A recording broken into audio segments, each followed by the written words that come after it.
Hello, welcome to your Trial Site News Psychedelic Research Show. My name is Martha, and today we'll be talking about MDMA-assisted therapy. So a little bit about the history of MDMA and why the FDA recently chose to reject MDMA as a therapeutically available treatment.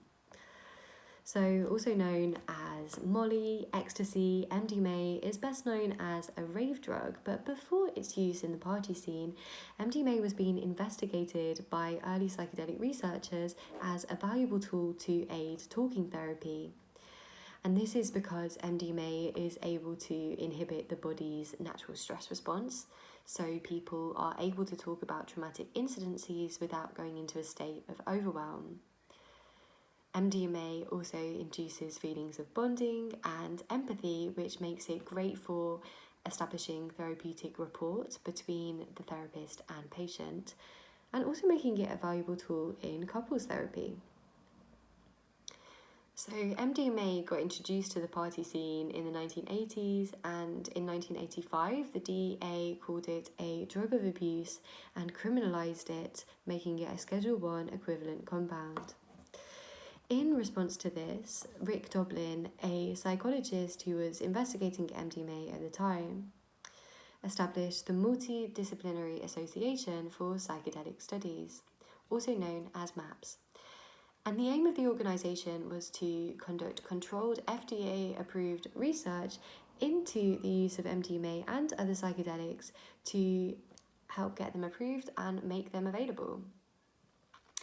And so far, MAPS have made a huge impact on the public perceptions and acceptance of MDMA as a valuable mental health tool. Their work has particularly focused on how MDMA is a valuable tool in treating post-traumatic stress disorder, PTSD, particularly in war veterans who have very high rates of PTSD. So, for example, in 2010, in one of their earlier studies, they showed that in a group of 20 participants that had failed to respond to previous treatments for PTSD, they had no longer met the criteria for PTSD following the treatment. And this occurred in 83% of cases. So, this study, along with multiple other trials, led to the FDA giving MDMA breakthrough therapy status in 2017.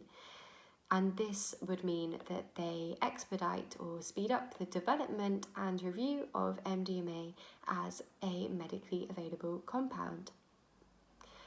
Fast forward to 2023, and MAPS completed the second of their phase 3 trials, in which 80% of participants had a clinically meaningful reduction in PTSD symptoms 18 months following the treatment.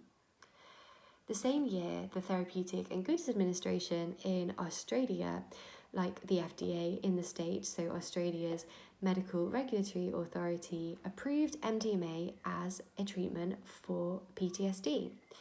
And this means that psychiatrists with a license can prescribe MDMA-assisted therapy to patients with MDMA who have treatment-resistant severe cases. Last year, Lycos Therapeutics, who are MDMA's public benefit corporation, so the branch that funds the clinical research, submitted a new drug application to the FDA. However, despite the evidence, the FDA rejected its decision to approve MDMA. And this is because of major pushback and criticism from experts in the field who have highlighted several problems with the legitimacy of MAPS's trials. And so a major one of these problems is the blinding, that people can easily tell the difference between whether they've taken MDMA or a placebo drug. And a report from the Institute for Clinical and Economic Review investigated and found that many of the participants had actually had a previous experience of MDMA, which further causes problems in the blinding process because they were more likely to tell that they had taken MDMA. The report also found that many people involved in the trial, both the participants and the therapists were involved in the psychedelic research field, and so it may have been in their agenda to bias the results so that MDMA could be legitimised.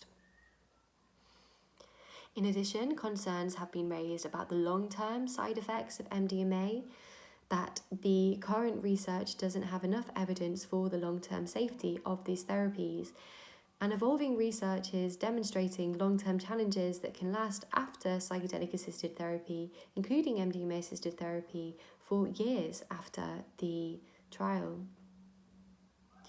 Moreover, ethical concerns have been raised. In 2021, in the MAPS Canada trial, 2 of the therapists involved in the trial were reported to have sexually assaulted one of their participants. And so critics have urged the need for appropriate and thorough safeguarding measures in place if this therapy was to be made available. So, will MDMA become an approved treatment in the States? Well, given that MDMA therapy does tend to have a superior outcome compared to the treatments that are available, many people are hopeful and optimistic that it will become legal. However, more controlled studies and safeguarding measures may be first required if the FDA are going to change their mind.